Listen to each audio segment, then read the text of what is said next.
Palavra no coração. Isso é ser de Deus, irmão. Entendeu? Aí a pessoa não guarda um versículo, não tem nada. Se sentar num grupo para comentar sobre a Bíblia, a pessoa não tem uma palavra. E precisa ter, né? Jesus, quando foi tentado por Satanás, ele não tinha uma Bíblia na mão e dizia para o diabo: está escrito, nem só de pão viverás o homem. Está escrito mesmo, é Deuteronômio 8, isso. Entendeu? Então, o ser humano, ele precisa apreciar, ouvir e aprender mais de Deus. Tem gente que até diz assim: mas a Bíblia é difícil para aprender. Mas como é que você não esquece palavrão? Mentira, uma piada de sei lá quantos anos. Então é a falta de interesse, né? E cada vez que você se distancia de Deus, pior para quem se distancia, que o demônio fica à vontade na sua casa, na sua família, entendeu? Você vê, por isso que Jó pagou aquele preço. O Jó, vamos ver Jó capítulo 3.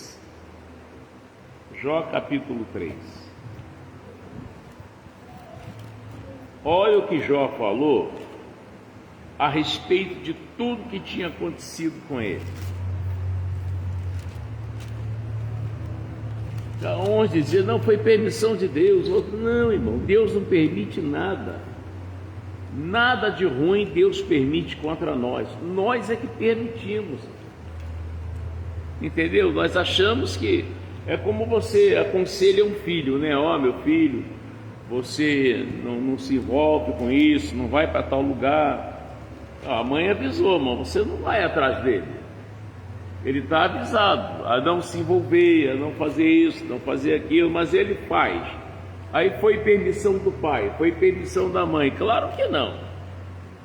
Ele que decidiu fazer aquilo ali, ele fugiu do conselho do pai, fugiu do conselho da mãe.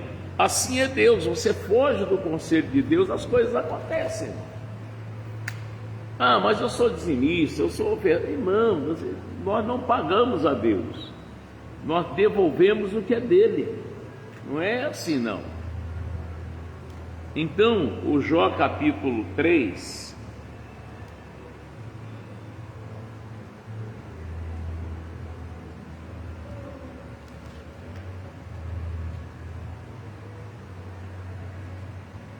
Jó capítulo 3, versículo 24 e 25 e 26. Jó capítulo 3, o Jó está declarando aqui, ele está falando por que os acontecimentos, por que ele perdeu 10 filhos de uma vez só, por que ele ficou com aquela mulher endemoniada, que a mulher dele estava manifestada, e por que ele ficou doente daquele jeito. Olha aqui, do versículo 24, ele diz: porque antes do meu pão vem o meu suspiro. Isso é ansiedade, preocupação, né? Tanto se preocupar, mas sem Deus não adianta nada você se preocupar e não ter Deus presente na sua vida. Quem vai te guardar? Se o Senhor não guardar a cidade, em vão vigia o sentinela.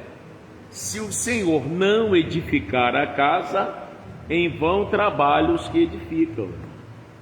Eu posso ser pastor, mas se eu não estou ligado em Deus, coitado da minha família. Então olha aqui, porque antes do meu pão vem o meu suspiro, e os meus gemidos se derramam como água. Por que eu suspiro? Preocupação.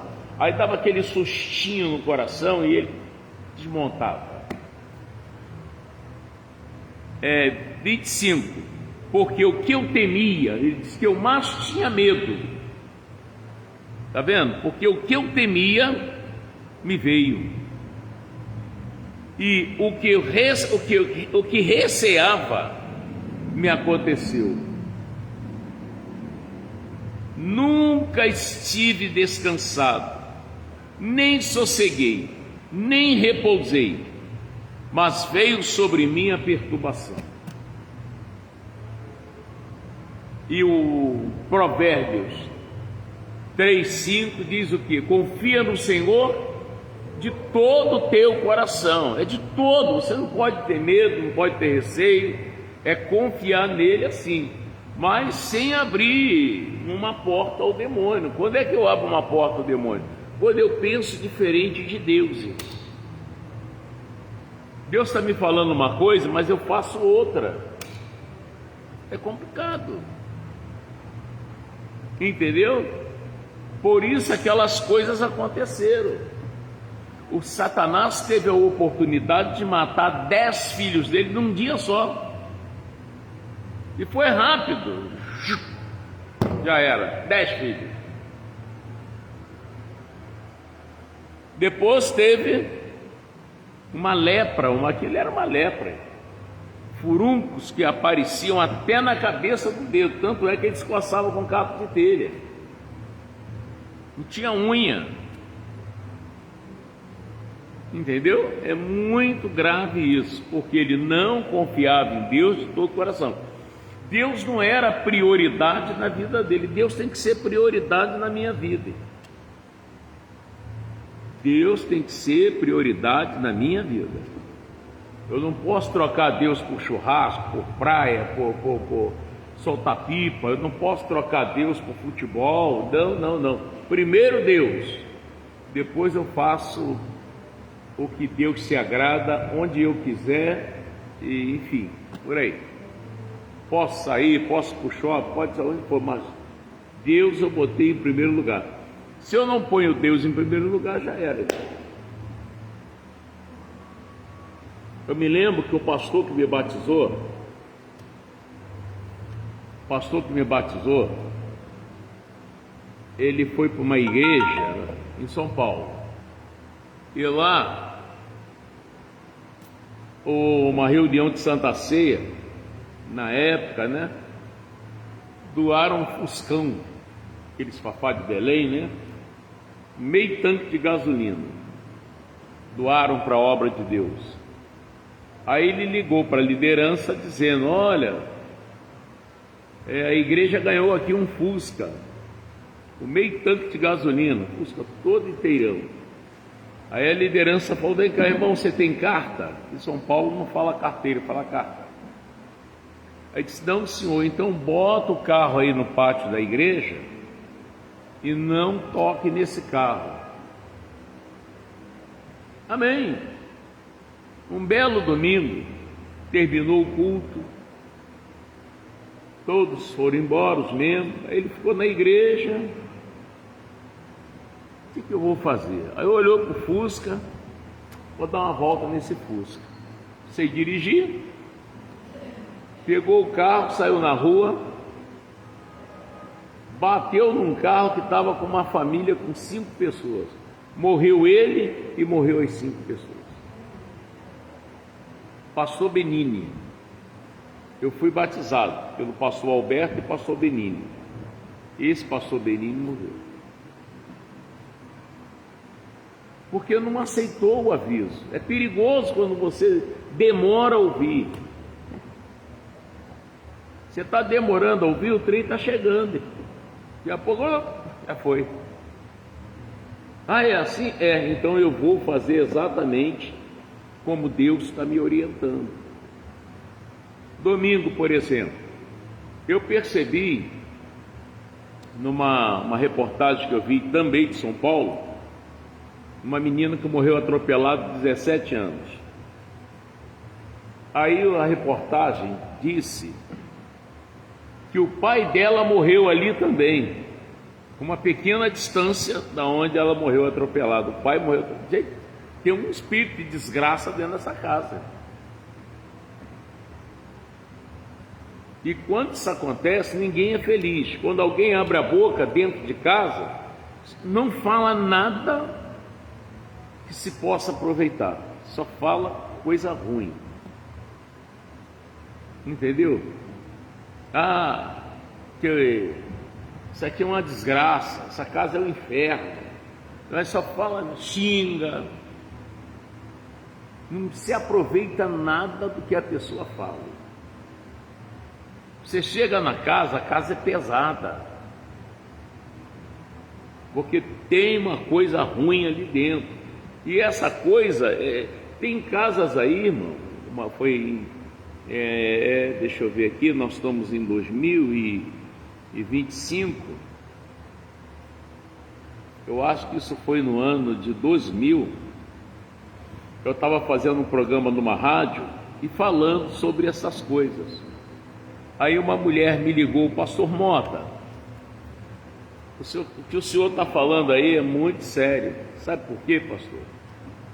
O meu filho, acho que o filho mais novo matou o mais velho, ou o mais velho matou o mais novo, todos os dois jovens. E agora, pastor, o que eu faço? Tinha um espírito de desgraça dentro de casa. Ninguém é feliz, ninguém ri, ninguém se entende. E essas pessoas, a maioria, são evangélicos, mas só são da igreja. São pessoas que não conseguem ouvir. Você consegue falar, ouvir, você não consegue. Aí você se perde, irmão. É como eu. Se eu não conseguir ouvir, eu não posso nem pregar, hein? Eu não ouço ninguém. Por isso, na minha casa, eu participo de cultos. Mas, claro, eu tenho que vir para a igreja.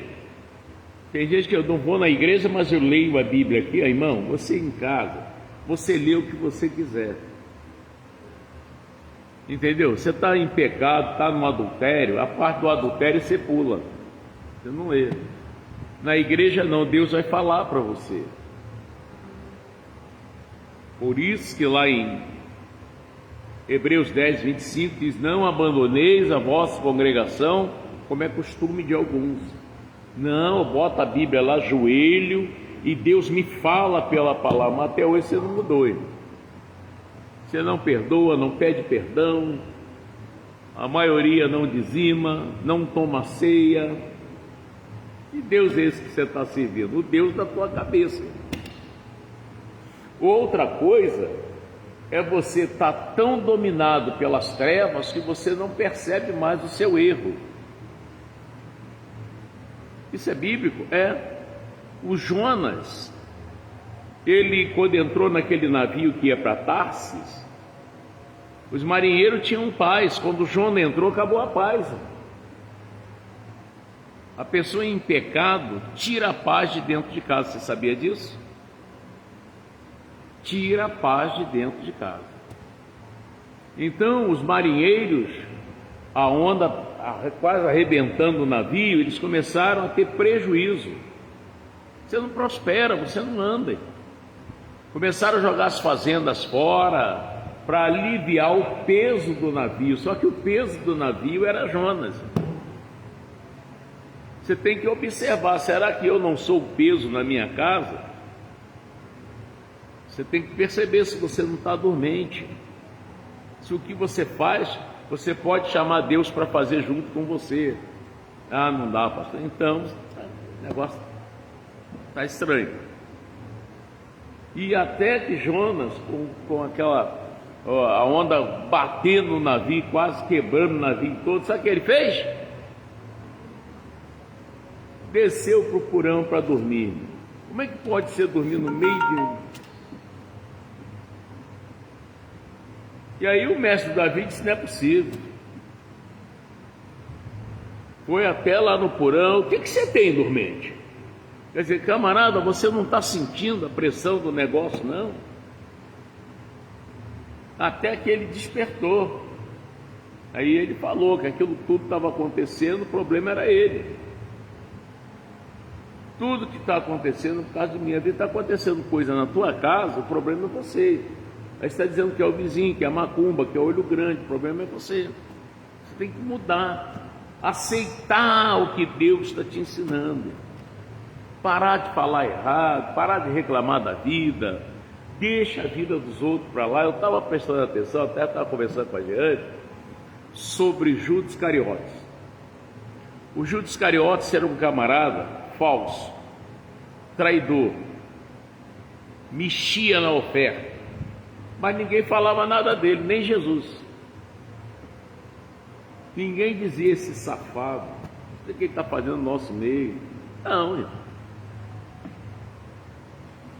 Os discípulos, os 11, estavam decididos a ser fiel a Deus. O Judas se irmou de fazer diferente, o problema é dele. Eu posso encontrar com você na rua, pastor, tudo bem, está passeando, dando uma voltinha aqui resolver negócio. Vamos beber um negócio gelado aqui, vamos.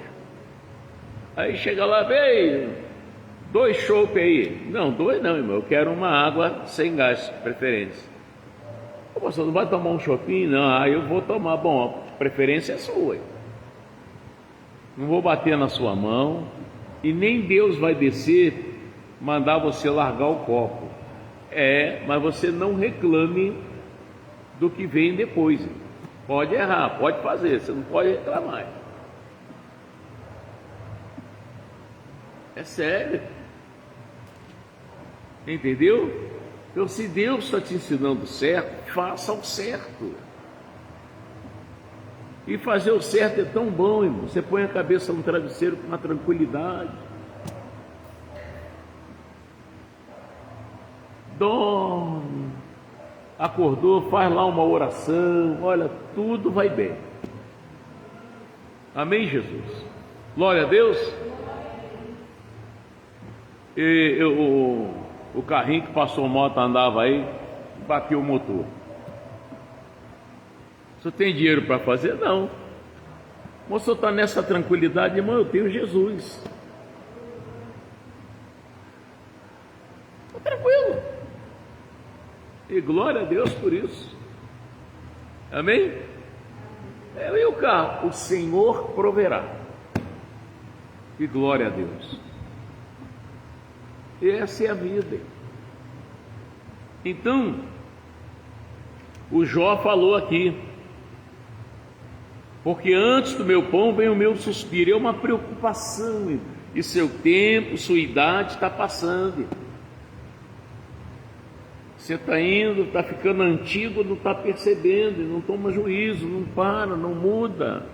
Deus te chamou, sabe para quê? Para paz, para viver em paz. Para isso que Deus te chamou. Amém?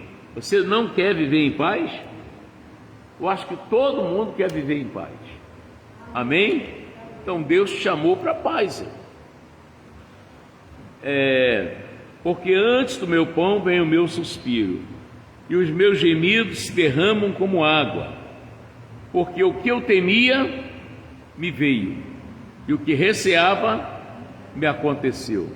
Nunca estive descansado, nem sosseguei, nem repousei, mas veio sobre mim a perseguição, a perturbação. Gente, o Salmo 91 diz que o que habita no esconderijo do Altíssimo, à sombra do Onipotente, descansará. É a sua palavra. Então, quando ele diz nunca estive descansado, porque ele não estava na sombra do Onipotente. Havia medo e havia receio. Só, irmão, está escrito aqui. Está escrito aqui. O medo tira até a prosperidade. Estou com medo, pode faltar amanhã, vai faltar. Vai faltar. Pode escrever que vai faltar. E isso é bíblico. Aqui, olha, vamos lá para Mateus 25. Você vê que o medo tira a prosperidade.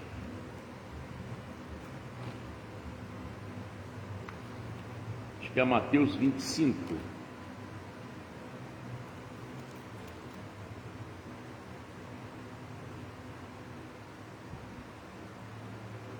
Mateus 25.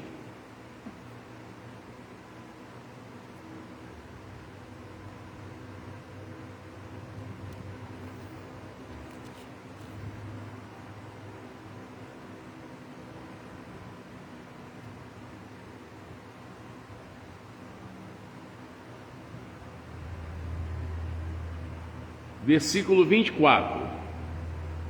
Mateus 25, 24, é a parábola dos talentos.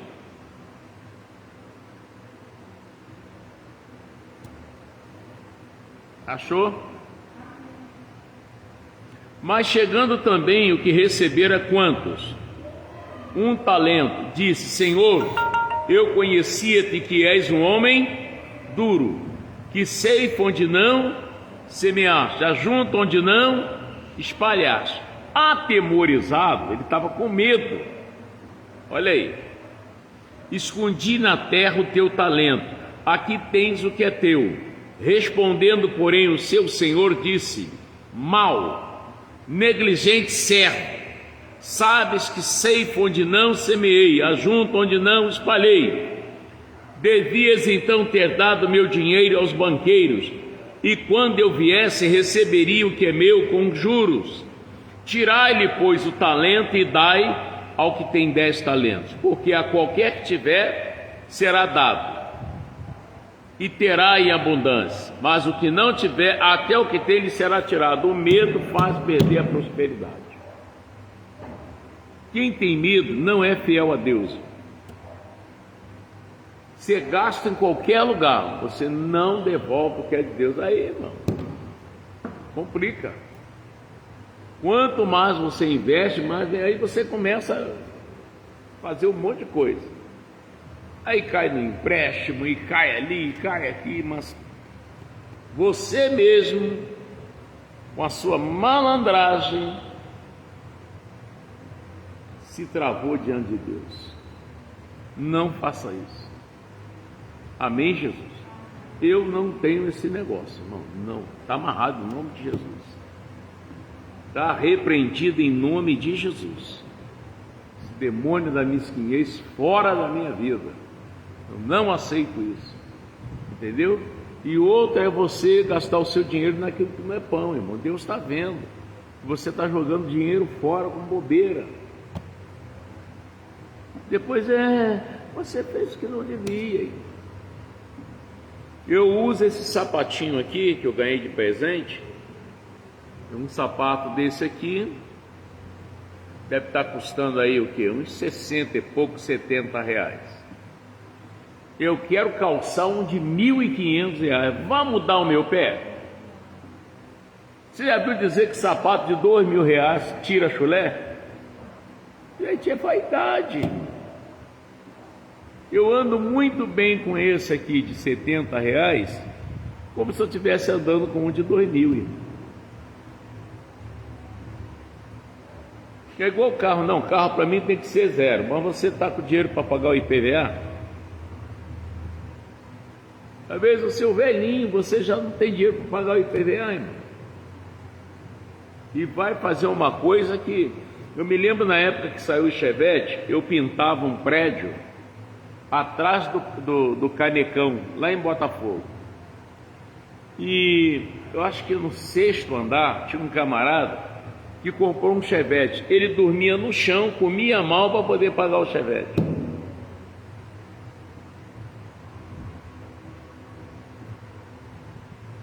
É sério. Você tem um carro, te leva onde você quer, leva, tá bom. Aí depois roubaram, bateu, e o seguro, e agora?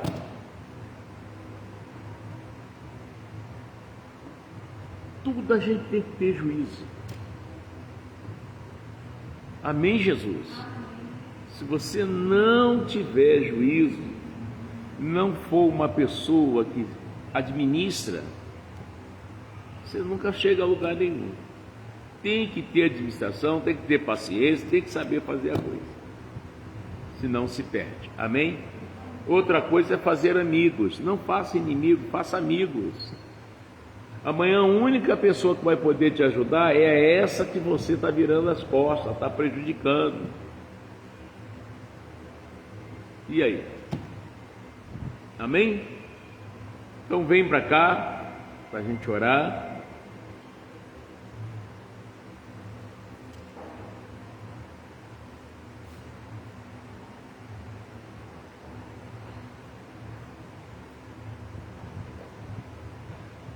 Acabou o sabonete? Acabou?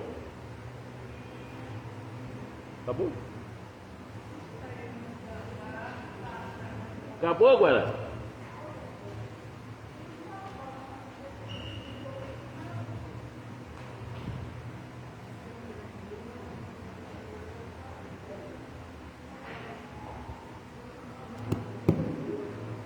E glória a Deus. Domingo, aquela unção que destrói a desgraça. Amarrado. Em casa que é cercada de doença. Gente que senta em casa tem vontade de sair correndo, desaparecer, sumir. Porque tem um troço ruim ali dentro. Um domingo eu vou fazer eu vou ungir as pessoas aqui. Em nome de Jesus. Glória a Deus. Avisa lá o seu amigo, seu vizinho. E vamos fazer essa obra aqui, esse trabalho aqui. Deus mostrou, então vamos agir aí. Amém? É igual quando você descobre rato. Compra lá o Rodilon. É igual uma raçãozinha e acaba. Porque se a ratazana tiver filhote, meu filho, sai de baixo. Que escamundonguinho que dá trabalho. Misericórdia. Amarrado em nome de Jesus. Graças a Deus.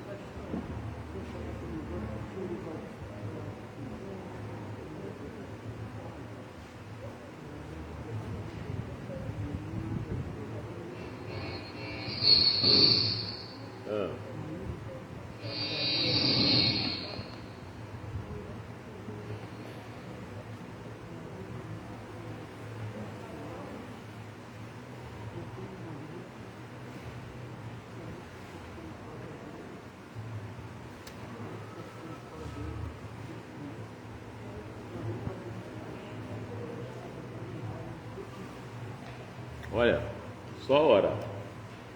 Só orar. Jesus, deixa eu dar um conselho para você. Jesus sabia de muita coisa, mas sabe o que ele fazia? Ele orava. Ele sabia que o Judas roubava. Ele nunca chamou Judas para de roubar, rapaz. Jesus nunca fez isso. E às vezes a pessoa faz e se prejudica. Só ora, larga para lá, não sei de nada, não vi nada, vai orar.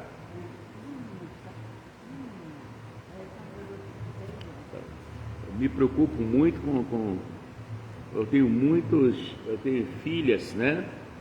Tenho netos, e eu não quero que nenhum dos meus netos, nenhum das minhas filhas passe por coisas que a gente vê, que a gente faz um julgamento e depois a gente paga o preço. Então, entendeu? Vamos só orar. Vamos só orar. Entendeu? Tem coisas que eu vejo, sei. Não sou obrigado a falar. Eu vou orar. Entendeu? Você vive muito bem. Já morei em cada lugar, meu. E se dava bem todo mundo. Porque não vi nada, não sei de nada. E o que eu vi, eu ia orar. Entendeu? É assim que se faz. Glória a Deus. Feche os seus olhos. Pai, essas pessoas não vieram aqui passear. Elas vieram aqui porque elas creem que esse lugar é o lugar que se conquista a paz. E elas querem levar essa paz para casa. Meu Deus, elas sabem que aqui nesse lugar se fala de cura. E elas querem levar também essa perfeita saúde para casa. Ah, Senhor, olha para essas mulheres, ó Deus. Olha para esses homens. Põe a tua mão sobre eles, ó Deus, sobre elas. E que esse mal não tenha sucesso na vida de nenhum deles. Que essa coisa bata em retirada e nunca mais torne a voltar. Em o nome santo de nosso Senhor e Salvador Jesus Cristo. Meu Deus, eu uso o teu poder e exijo a saída do mal. sai do coração, dos rins, do fígado, da uretra, da bexiga, do reto, do intestino delgado, intestino grosso, sai da bexiga, sai do pâncreas, sai do esôfago, das válvulas do coração, das veias cardíacas, das veias respiratórias, sai dos pulmões, sai da coluna, da cerviz, sai da cabeça, do cérebro, sai da veia aorta, de todas as veias do corpo. Tire as mãos da pressão alta dessa pessoa, da pressão baixa. Tire as tuas mãos da glicose dessa pessoa, das vistas, do ouvido, da garganta, da autoestima dessa pessoa, e vá embora. E não volte nunca mais. Meu Deus, eu estou abençoando esse povo. E eu te peço, Pai, transforma essas águas num poderoso remédio de libertação, Senhor Deus. Põe nesse sabonete um destruidor de inveja, de olho grande, de dor nos ossos, nas juntas. Põe um poder nesses sabonetes que acaba com artrite, artrose, tendinite, bico de papagaio, reumatismo, dor no joelho, na panturrilha, calcanhar, que acaba com esporão, em nome de Jesus. Ah, Senhor, e em nome de Jesus eu abençoo esse povo. Também te peço, meu Deus, que recebe dízimo se eles trouxeram, oferta se trouxeram, é seu, e prospere esse povo, ó Deus. Lembra da promessa: os que me honram, eu honrarei. Honra essas pessoas, e agora cobre elas com seu manto de justiça, e leve em paz, saindo aqui pelo caminho santo, em nome de Jesus.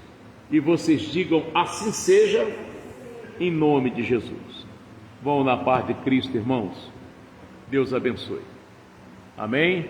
Ô Lúcia Maria, Deus abençoe. Ou na paz de Jesus. Oi. Ah, tá.